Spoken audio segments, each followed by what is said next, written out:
that you and I could tell each other everything for 2 months. Hi. So I'm not on Instagram right now, and I wanted to take a break from it because I just felt like I was spending way too much time on the app. So March 1st, I deleted it. Today is March 21st. It's actually my bubby's 90th birthday. And I was planning on re-downloading it April 1st, but depending on how long the virus is happening for, I might wait, because I think it's pretty healthy to not be on it right now, just as like a influx of energy and panic. Like, I don't need that. But anyway, so one thing I love about Instagram, my favorite thing about it, is that I love sharing what I'm doing and what I'm interested in and what I'm thinking about and what I'm wearing and what I'm eating. I just love sharing those types of things, and I was like, I should just be making YouTube videos in the meantime to still be able to activate that creative muscle that I like.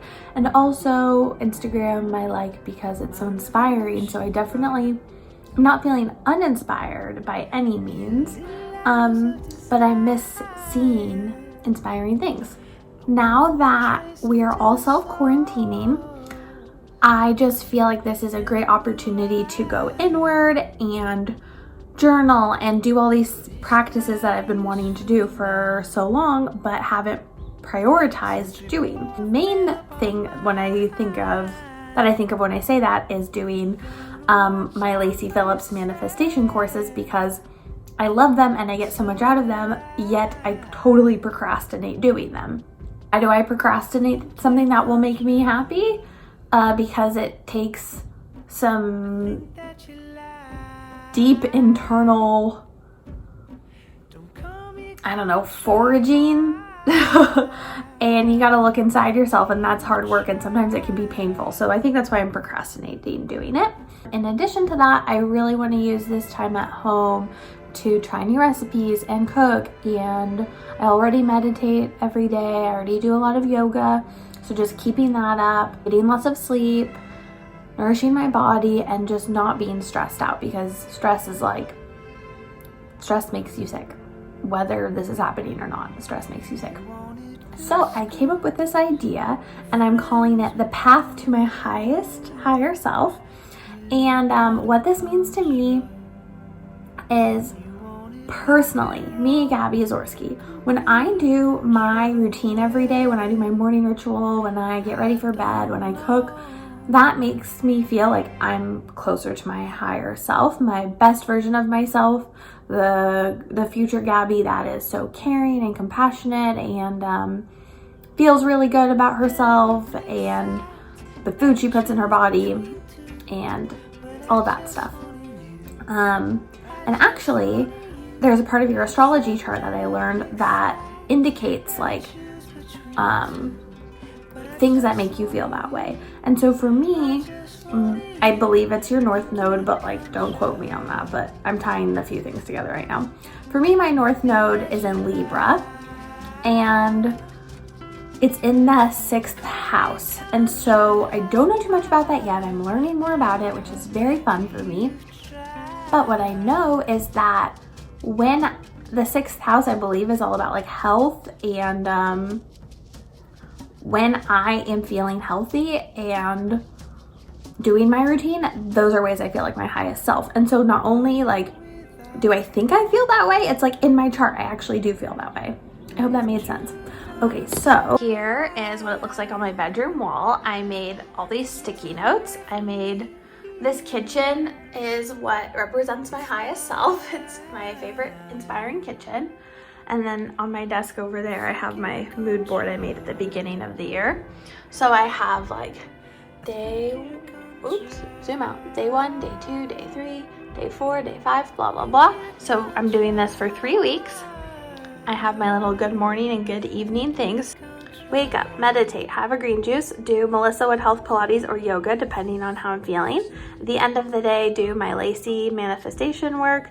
And then I like to listen to mantras while I get ready for bed, and then read in bed. When I say read in bed, I like to end the day watching TV. But even if I do end the day watching TV and then I read for 5 or 10 minutes in bed, I'm totally fine with that. The reason I incorporated my Pilates into this is because one of my New Year's intentions was to move my body more ways besides doing yoga. And so I just feel really good like doing it at the beginning of the day. I just feel like really productive. I feel the blood in my body moving and it just feels really good. But like today I'm on my period, so today I just did gentle yoga. Still like move my body, but like did what feels good. What else? I also have still been pulling my tarot cards every day, but I didn't feel the need to add that because that goes along like with my meditation. And then I guess that's kind of it. So like today's day 1. I'm gonna do my Lacey stuff now and journal about that afterwards. And I also wanted to share about this tarot card pull I did this morning. This morning, the pull that I did, I really wanted to do one about, sorry, I thought I was gonna burp. I wanted to do one about like, where do I see my highest self? Where is my spirit? So I was like, do I want to do like, what card represents this? Or like past, present, future. And I was like, okay, I'll do past, present, future. Like, who was I? Who am I? Who am I becoming? Who will I be? And before I pulled it, I was like, man, I bet I'm gonna get, or I didn't say I bet. I was like, I hope, I have a feeling I might get the Hermit card for who I want to be or who I will be, because that has already come up when I've done this for like me in the future in a different pull. And also the Hermit, there's overlap between tarot and human design, because in human design, I'm a 6'2" profile, which is called the Hermit. And okay, so I'll show you what I pulled. Okay, here is what I pulled. This is my tarot deck. Past, present, future. Look what I got. And I pulled it and I literally gasped. Okay, so I'll read to you which one was which. And the deck comes with this guidebook. 5 of Pentacles is a card of hard times. It may come in the form of an illness, job loss, financial trouble, or rejection. Above all this, there will be worry, so much worry. This anxiety is counterproductive and damaging. You must find a way to quiet the mind during this difficult time. Rely on meditation or visualization to find peace. So for me, like before I even pulled this card, when I think of my past, like I have had an amazing life. But what stumps me today is like the insane amount of anxiety I had from like age 11 until like a few years ago, and even sometimes today. And so this is what this card represents to me. Present, and that is the 5 of Swords. And I always get nervous when I see the Swords cards because it's like the depth of your soul and it's painful to read for me. Yet another card of warning. The 5 of Swords depicts the destruction of the self. You'll be lured into another situation or argument you know to avoid. Your selfishness and desire for power will lead you to defeat. Pain and discord will result. When I think of self-destruction, I think about ways that I might be self-sabotaging, and that is like financially self-sabotaging, like spending money I don't have, buying things I don't need, but also just like eating gluten and dairy because I feel sick when I eat those foods. But so like, why do I eat them? You know, I mean, it's yummy, but like on a deeper level. And then the Hermit. Dun, dun, dun, dun, dun, dun. Where are you? The idea of being a hermit is not supported in our society, but in the realm of tarot, hermits are highly celebrated and valued creatures. Through meditation, solitude, and stillness, they bring wisdom to all.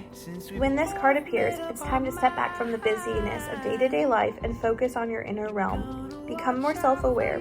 If you're intrigued by meditation, start now. Spend time by yourself.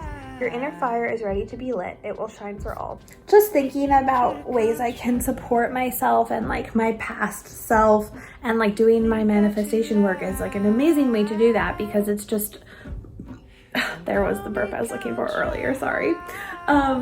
It's not about getting items. Like, I have everything I need. I have an amazing job where I get free clothes of designers I would never be able to afford otherwise.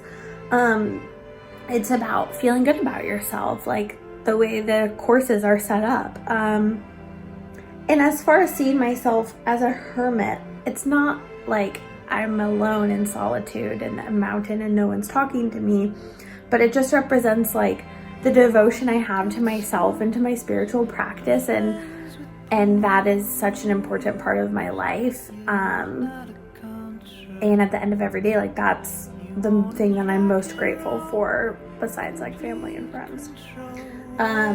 So when I see myself in the future, I continue to see that as a huge part of my life. And also in my astrology chart, I'm very much a teacher or a guide, which is why I love to share things I'm excited about. So I think those two can tie together in my future as well. I just really want to use this time, like, this time has been given to me by the universe. It's been given to all of us to be alone. And that is scary, because sometimes we don't want to be alone, because we don't want to be alone with our thoughts, because scary stuff comes out. You know, you're like, oh my God, do I hate myself? Do I hate my life? Like, what do I need to do? And we keep ourselves so busy in modern society so that we don't even have to think about these thoughts. So this is a time to let all that scary stuff come out. We might already be feeling anxious about the state of the world. And so you might not even want to think about this kind of stuff right now because you got bigger fish to fry. But one amazing thing about meditation is that when we heal ourselves, we heal the earth, we heal the planet, and we heal the collective, and we heal for future generations. And so every time I sit in meditation, I thank myself for giving this practice to myself and like for healing the collective. And if we all do that, then we can really make amazing progress in the world. And I hope I don't sound too preachy saying that. That's just what I believe. I know I keep circling back to my astrology chart, but one of the things in my chart that has come up recently in like 2 different classes and readings I've taken, which you can read about in my newsletter, I'll link that issue below where I talk about astrology most recently, is that when I share what matters to me, it might be controversial to other people because, you know, like what's controversial to one person won't be to another person and vice versa.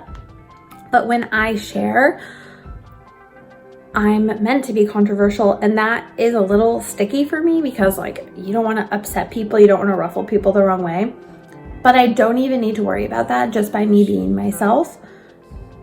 A, makes me feel really good, and B, like, I am being controversial because someone's gonna watch this and be like, who the fuck does she think she is? Like, she's 24, she doesn't even have problems to worry about, blah, blah, blah. Let me tell you, we all have problems.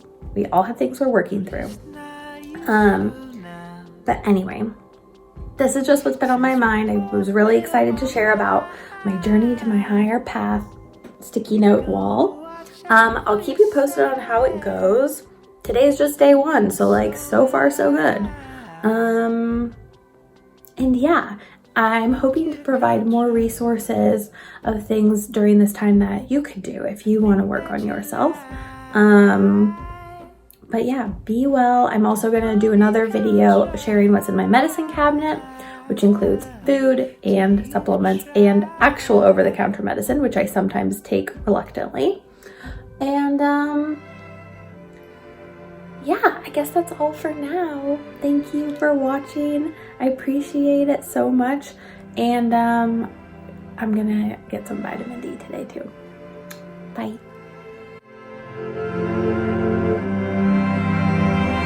You wanted good schools and friends with pools. You're not a contra. You wanted rock and roll, complete.